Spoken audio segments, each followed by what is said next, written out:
السلام عليكم ورحمة الله وبركاته. الحمد لله رب العالمين. الصلاة والسلام على أشرف الأنبياء والمرسلين وعلى آله وأصحابه أجمعين. أما بعد. പ്രിയമുള്ളവരെ, ഈ വിശുദ്ധ റമളാനിൽ ഖുർആൻ പാരായണത്തെ നാം ചെറുതായി കാണരുത്.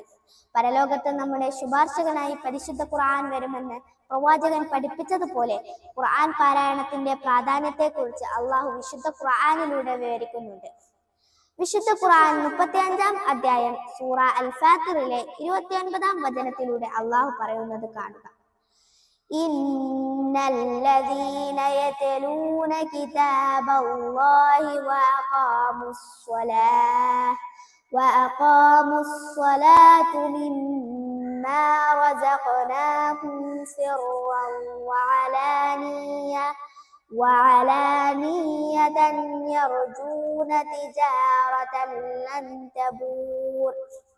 തീർച്ചയായും അള്ളാഹുവിന്റെ ഗ്രന്ഥം പാരായണം ചെയ്യുകയും നമസ്കാരം മുറ പോലെ നിർവഹിക്കുകയും നാം അവർക്ക് കൊടുത്തിട്ടുള്ളതിൽ നിന്ന് രഹസ്യമായും പരസ്യമായും ചിലവഴിക്കുകയും ചെയ്യുന്നവരാരോ അവർ ആശിക്കുന്നത് ഒരിക്കലും നഷ്ടം സംഭവിക്കാത്ത ഒരു കച്ചവടമാകുന്നു. അതെ, വിശുദ്ധ ഖുർആൻ പാരായണം ഒരിക്കലും നഷ്ടം സംഭവിക്കാത്ത ഒരു കച്ചവടമാണ്. നമസ്കാരം, ദാനധർമ്മം എന്നിവ പോലെയുള്ള സൽക്കർമ്മങ്ങളുടെ മുൻപന്തിയിൽ നിൽക്കുന്ന ഒരു കർമ്മമാണ് ഖുർആൻ പാരായണം. എന്നാൽ നമ്മിൽ എത്ര പേർ ഈ ഒരു പരിഗണന ഖുർആൻ പാരായണത്തിന് നൽകുന്നുണ്ട്? ഈ വിശുദ്ധ റമളാനിലെ രാവും പകലും ഖുർആൻ പാരായണം കൊണ്ട് സജീവമാക്കുകയും ഒരുപാട് പ്രതിഫലങ്ങൾ കരസ്ഥമാക്കുകയും ചെയ്യാൻ നാം ഓരോരുത്തരും പരിശ്രമിക്കുക. അള്ളാഹു അനുഗ്രഹിക്കുമാറാകട്ടെ.